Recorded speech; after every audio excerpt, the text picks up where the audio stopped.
Hi everyone, Dr. Jeff here with you again this week. Co-op some Maddy. And Maddy, what are we doing this week? This week we're going to be talking about Piriformis Syndrome. So piriformis muscle is a muscle in your butt. It is right here where your pocket is. That's kind of your piriformis muscle right there. What it does is it kind of lifts your leg up and then it turns it up. So Piriformis Syndrome is a type of sciatica. This means that the sciatic nerve is being pinched at the level of the piriformis muscle. For most people, the sciatic nerve runs behind the piriformis muscle, but for some individuals, it runs right through it.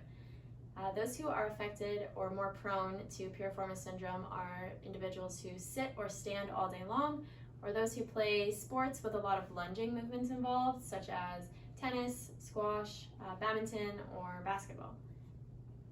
So yeah, with the Piriformis Syndrome, quite often we have to kind of differentiate it from people that have a nerve root injury or a disc injury or something like that, because a disc injury or a sciatic nerve coming from that can actually go to the buttock as well. So we have to differentiate. There's a number of tests we do to try and determine which is causing it. One thing we find with the Piriformis Syndrome, one is with a nerve root injury, it's going to follow a certain pattern, so we can actually mark it kind of going down the leg to follow that nerve root.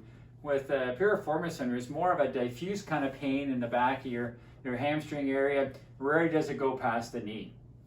Also, what I found is people quite often, their sacroiliac joint, the joint in the back that connects the hip to the back, is not functioning properly and becomes very stiff.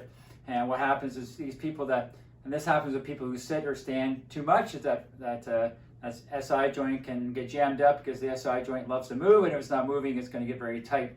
But also these people that play lots of sports with lunging and stuff, what happens, the force comes up their leg, it can't get through that SI joint into the back, it goes back down the leg, particularly in the piriformis muscle, it gets very tight, and cut that sciatic nerve off, and you get this diffuse pain in the back of your leg.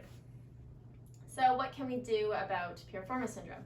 The first and best thing I think you could do would be stretching and nerve flossing. So a very common stretch for this would be to cross one leg over the other, push into the knee a little bit, and make sure that your opposite shoulder is the one that comes forward. And for nerve flossing, you do this stretch by rocking back and forth to make sure that you're moving all the way through the stretch. Or if it feels good, you can also just sit and hold the position to stretch out the muscle. We can also do massage, check that the SI joint is functioning and moving properly and mobile, and then acupuncture works well as well to relieve some of that pain. Yeah, so if you have any questions or concerns about anything we talked about today, as far as the video is concerned, you can always email us at jgoldsby@goldsbyhouse.com, or you can give us a call or come in and see us. And if you like our video, always give us a big like, share with all your friends, and as always, here at Goals with the Chiropractic, We got your back. There you go. Do you want to join me on that?